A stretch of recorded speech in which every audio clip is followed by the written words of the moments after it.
Yeah. So again, the problem is traveling is no problem. Finding the optimal sequence of visiting the cities and returning to the original point. As I said, to find the decision variables, you need to see how you can represent a solution. For example, one solution I can say is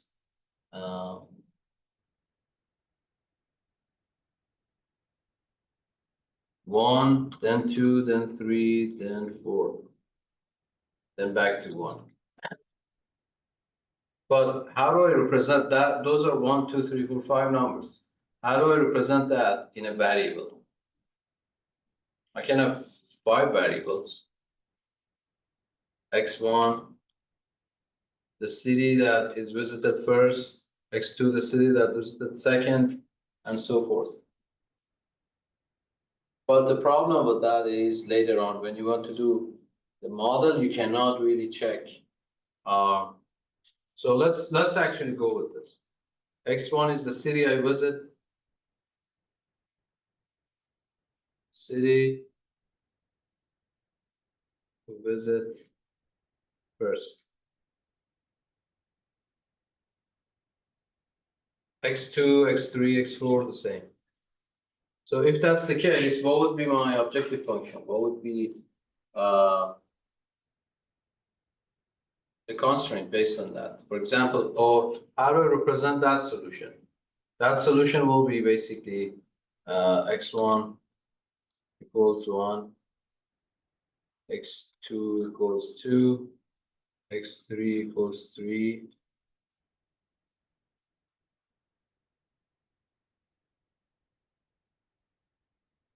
All right, how do I calculate? Let's say those are my variables, and I want to formulate the objective function based on those. Objective function is minimize z total distance traveled equals, how can I write it based on those? First, I need to know which edges or which distances I'm traveling. I'm going over in my travel. Like, do I use this distance from a station 2 to 3? This 3 miles. Will that happen?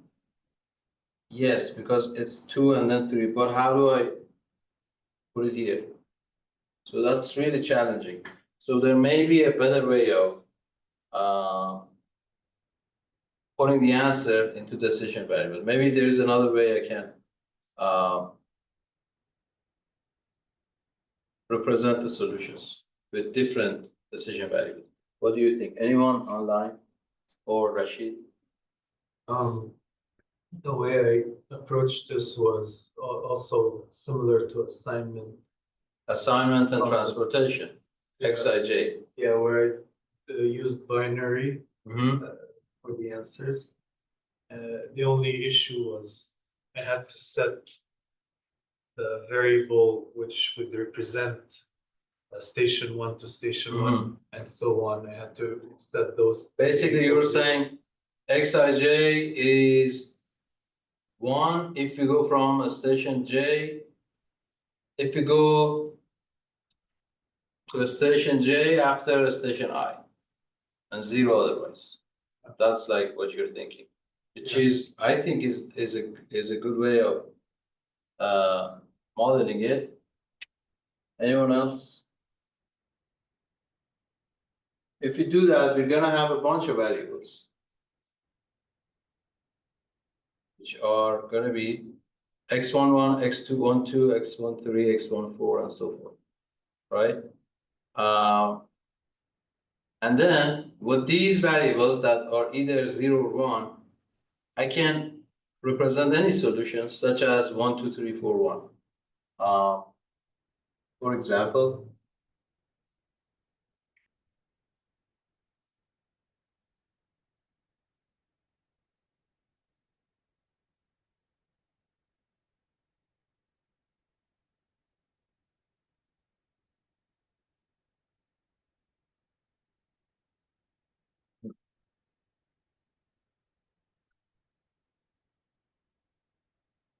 this is a solution for that, which means the decision variables have taken values. Here you see that 1, 2 is 1, which means we go from a station 1 to 2, and then 2 to 3 is 1. We go from 2 to 3, which is representing basically that solution. And then 3 to 4, and then 4 to 1. So that's a complete circle.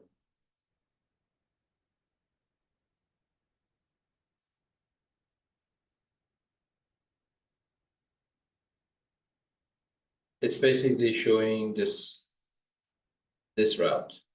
1 to 2, 2 to 3, 3 to 4. Or I can also use this to assess to see if a solution is feasible or not. For example, let's look at this one. What does this one say? It says go from 1 to 2, 2 to 1, 3 to 4, 4 to 1. So if I were to represent that, it would look like something like this. 1 to 2, 2 to 2 to 2, and we would say this solution is infeasible. Why? Because it's not a route. You go to 2 and then you are stuck in 2, and then 3 is completely disconnected from where you started. Or if you start at 3, you go to 4, then you go to 1, then you go to 2, but then you don't return to 3. So that's not a good solution. Yeah, so seems like this method is working, at least to show the solutions. So that's one infeasible solution, and we had another feasible solution.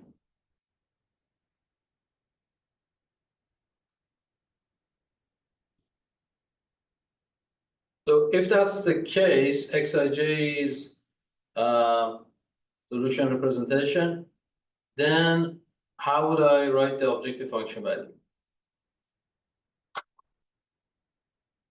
It says formulate LP, in this case binary programming, IP, to minimize the total distance traveled.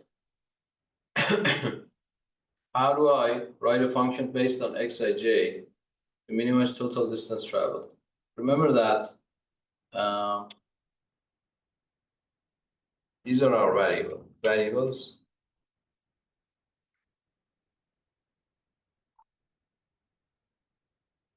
And this is the matrix of distances.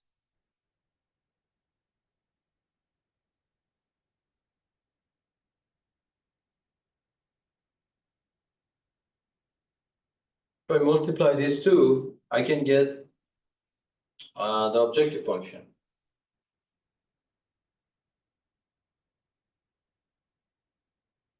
I can call the elements, so the elements in this table are defined as 0 and 1, and the elements here I can call them Dij.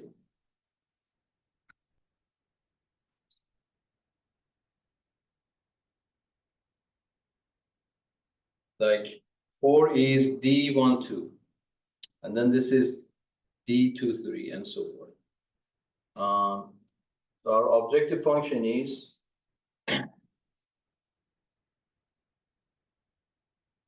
minimize total distance travel,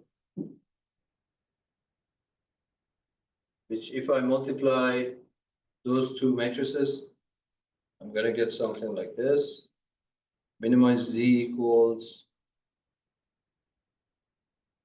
0 times x11 plus 4 times x12 plus 2 times x13, and so forth all the way to 0 times x44. What would be the compact version of that based on what we had last week? Remember, using summations. So we called all of these Dijs, we called all of these Xijs. How do you think that would look?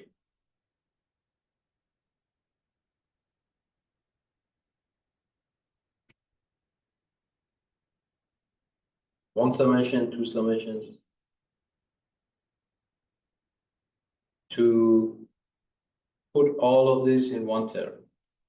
Two summations. Two summations, one for, For I, one for J. yeah, and then, yeah, because, yeah, it's like a for loop. A summation is like a for loop. So it's gonna look like that. I 1 to 4, and then J 1 to 4, Dij, Xij. Okay, back to the type of analysis that we would do before. Remember in the beginning when we were trying, do you remember how we tried to see if our formulas are, our models are sufficiently constrained? To do that, we would do a test. We would say, I am trying to minimize this objective function. If I give this to the computer, what do you think it will give us? What do you think it will return? Basically, we are saying minimize this function. And my variables are x11, x12, x13, and so forth. What do you think the first solution that the computer returned is?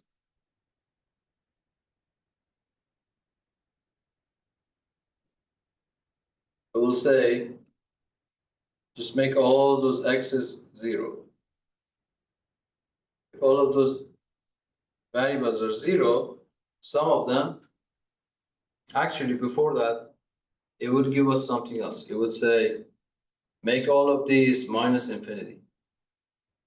But then we had a constraint that says, hey, these cannot be negative. These are only 0 and these are only 0 and 1. So one constraint here. If those are all 0 and 1, and I'm trying to minimize this term, what is the best way to do it? Make all of them zeros. That way, this summation will be all 0 times 0, 4 times 0, 2 times 0. Some of it is going to be 0. And if I want to represent that solution, it will be just 4 points.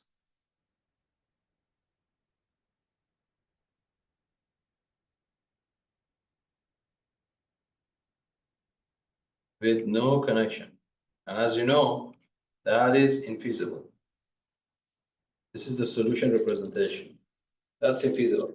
So how do I change the, or what constraint to add to get some sort of distance? Some sort of route.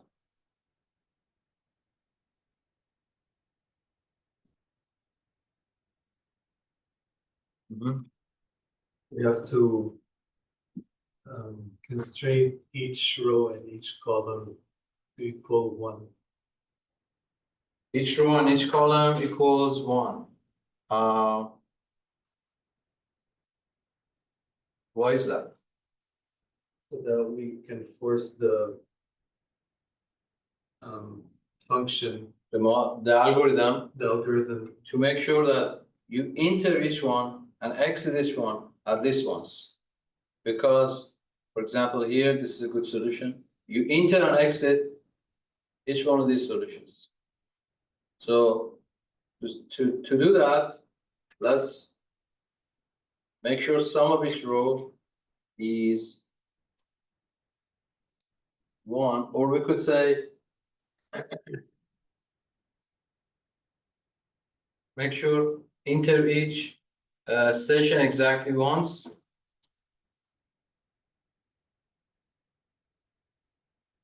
And we don't want to enter it more than once. And exit it exactly once. exit. So I look at when I'm looking at the stations to enter, it means the column, because Xij means going to a station J. And I'm going to do that for every station. So for every station, I'm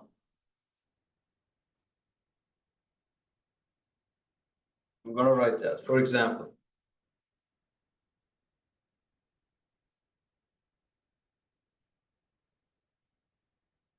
this constraint ensures what?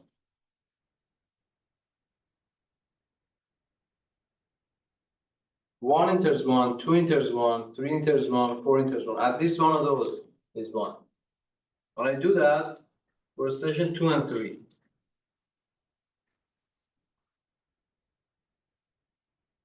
you see here is 2, 2, 2, 2. You enter station 1 once, exactly once. It's not greater or equal to. It's exactly one. Same thing for station 2, 3, and 4. Now,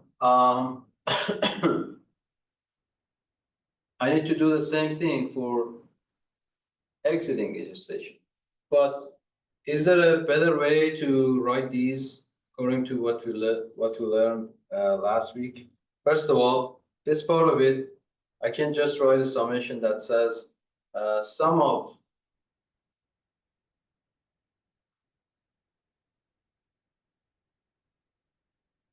Xij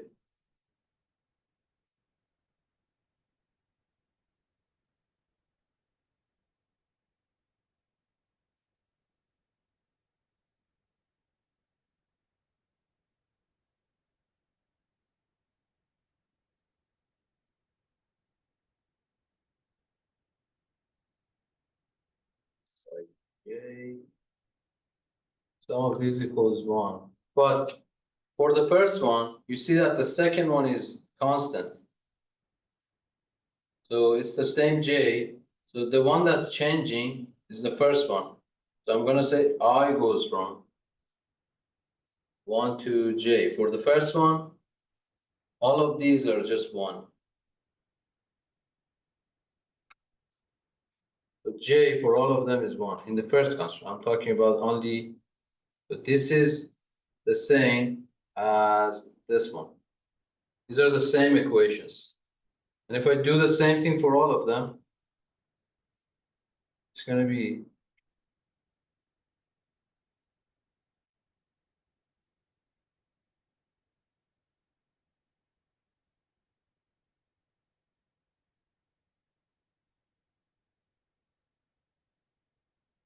for the second one, it's I2, Xi3, Xi4.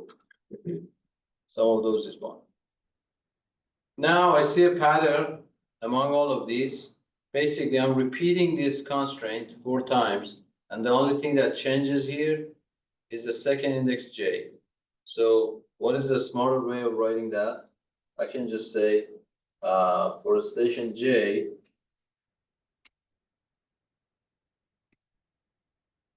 sum of I goes from 4 to I goes from 1 to 4, Xij equals 1, and then repeat that for every J for J equals 1, 2, 3, and 4. So wherever you see for all, it means that this constraint is repeating. This is not one constraint, this is 4.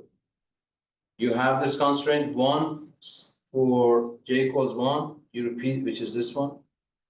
You have it another time for J equals 2, which is that one. J equals 3, which is that one, and J equals 4, which is that one. All right, so this was for entering the station J. So with the same logic, I want to use another one that makes sure we exit each station once. How do I modify that to do the same thing for stations that we exit?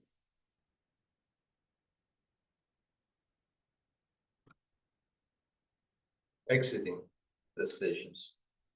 Exiting a station I this time, because I is the origin, J is the destination. Exiting the station I, so now this time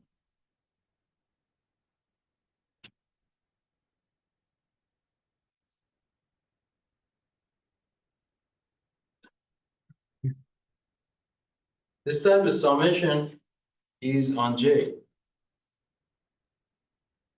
And it's saying that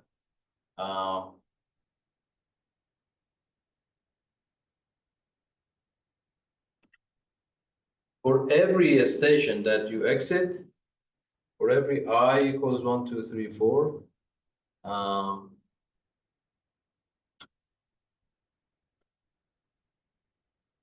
make sure that some of the IJs, J can be 1, 2, 3, 4.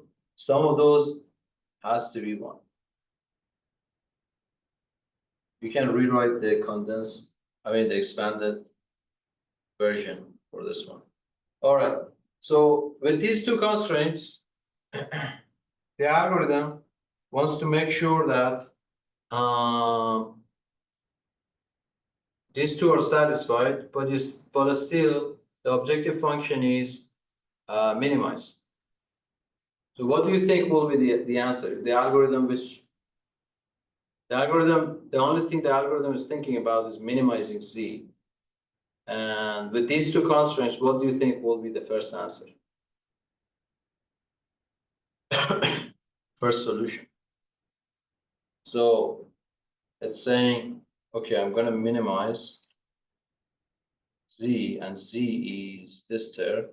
And in doing so, I want to make sure that I have 1, 1 in each row and in each column.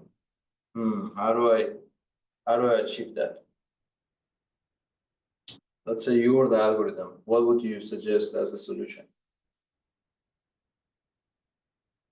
With the 0. Yeah, which one of these are the cheapest? The ones that have a coefficient of 0.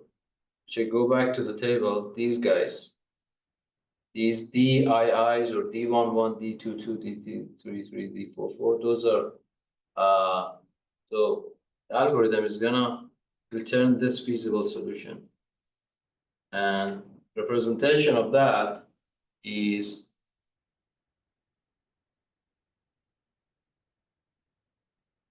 one goes to 1, 2 goes to 2,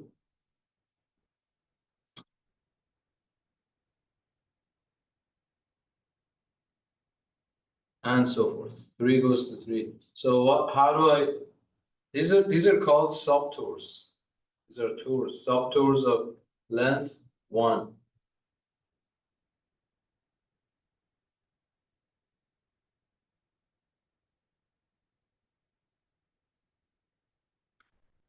We don't want those. So how do we teach the algorithm? How do we constrain? How to constrain that the algorithm cannot pick this as the solution?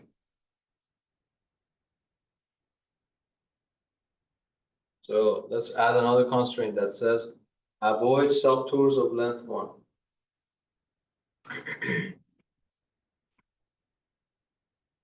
Avoid these. You don't want these to happen.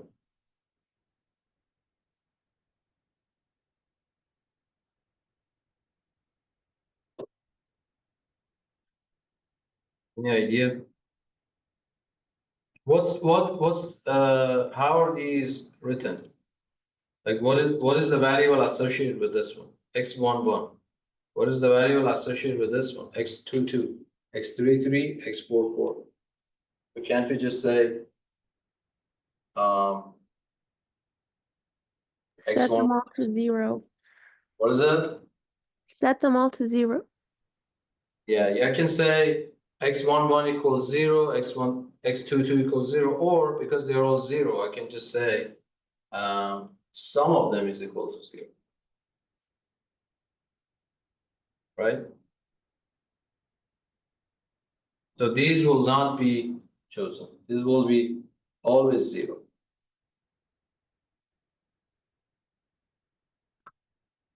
These are set from this point on. Those cannot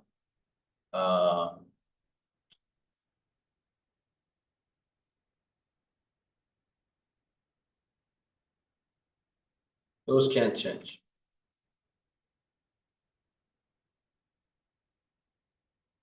Those have to be 0. This constraint took care of it. All right, so this won't happen. But the algorithm says, okay, sure, I will not pick those. But let's look at the cheapest ones. And then it may give you something that looks like something that's cheap, but looks like this. 3 goes to 2. Because there is a very short distance between those. Let me actually look at the data. You see like 3 and 1 are very close, right? 1 to 3 is 2, 3 to 1 is 2, obviously. So it sends 1 to 3 is really cheap. 3 to 1 is also really cheap. And then same thing with 2 and 4.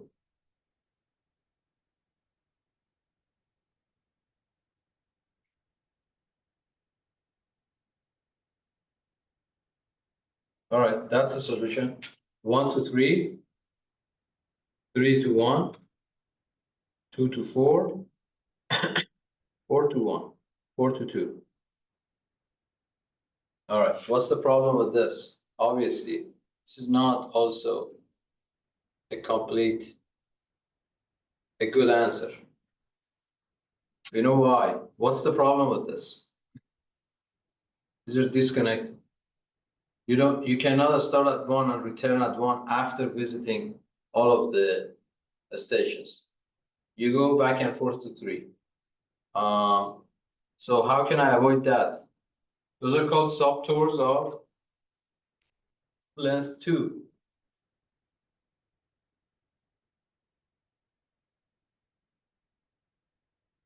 How do I avoid that? Like what's happening here? X13, X31, X24, X42. Can you propose a constraint that prevents that from happening?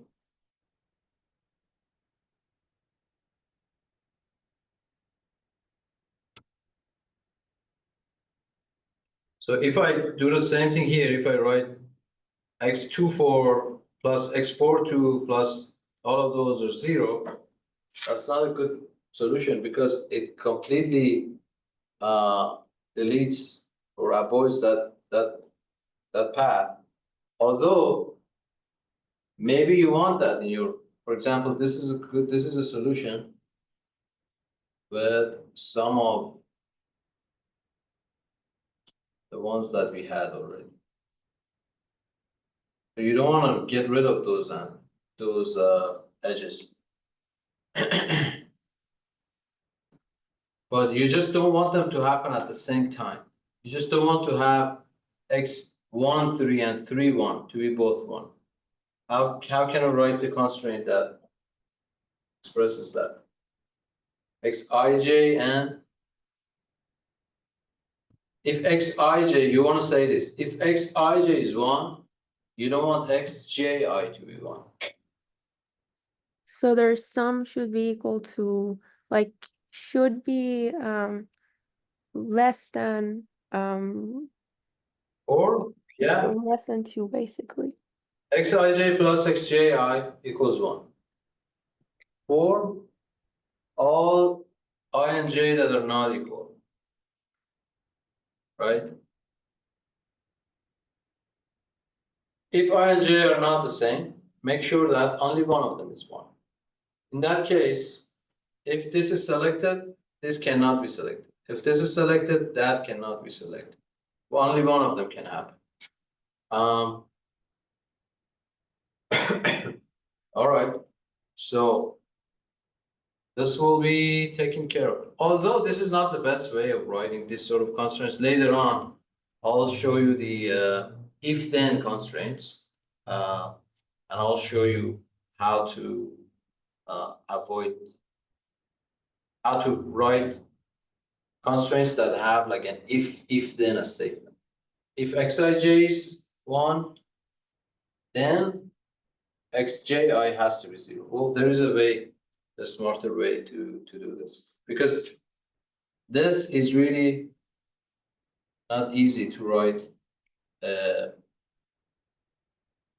put it in an equation.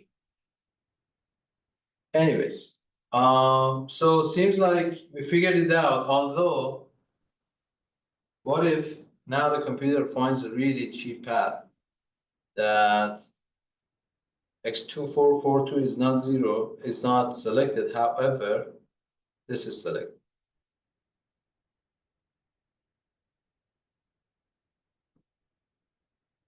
How about this? Do you think if this is, with the constraints that we have, do you think if that's gonna happen?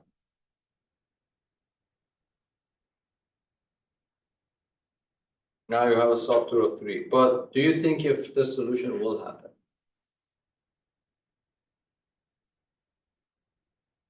Are our constraints adequate enough to prevent it?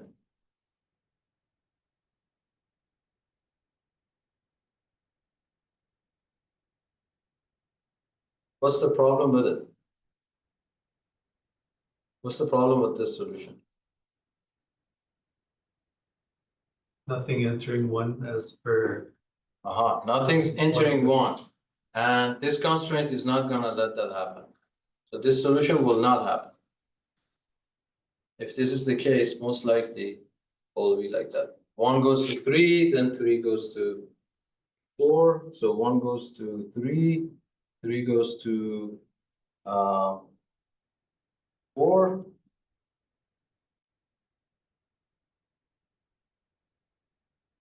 Then 4 goes to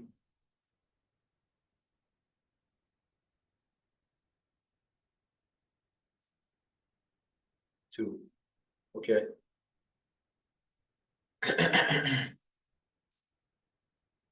All right.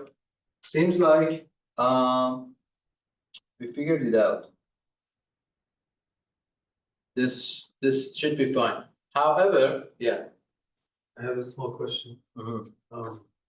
Could it be possible that we would have to like come up with subtour length levels, other levels if we had more? Yeah, that exactly. So in this case, because we only had 4 stations or 4 nodes, with these 2 constraints, we ensure that subtours won't happen.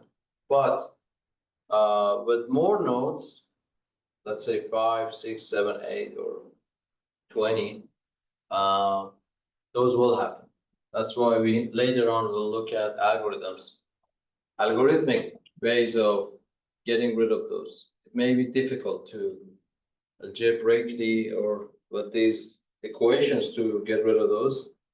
But concept-wise, we understand that what is it that we're looking for. We don't want subtours of length n minus 1, n minus 2, and so forth, n being the number of stations. All right, so that is what one of the constraints. So this problem, how many constraints does it have?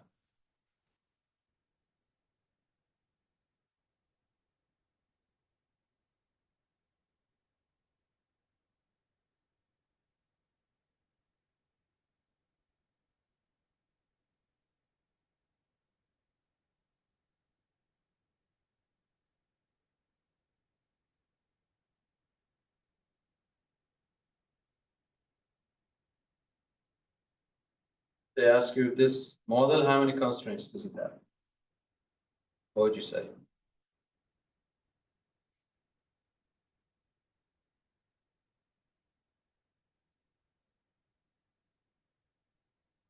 One, two, three, four. 4. Is that correct? Is this one constraint? Or It's 4. That says for all j equals 1, 2, 3, 4. So this is basically a way of summarizing. But this is actually 4 constraints here, another 4 constraints here, and then this one is just 1. It doesn't have a for all. And this one says for all pairs of I and J where I and J are not the same. So which is if I write the extended version, it will be something like this. 1, 2, and then 2, 1. That should be 1. And then 1, 3, 3, 1. 1, 4, 4, 1. And then 2, 3, and then 2, 4, and then 3, 4. In general, it's a combination of 4, choose 2, which is 6. 6 constraints there. The number of constraints here 4 plus 4 plus 1 plus 6 equals 15. 15 constraints for a transportation problem that has 4 nodes.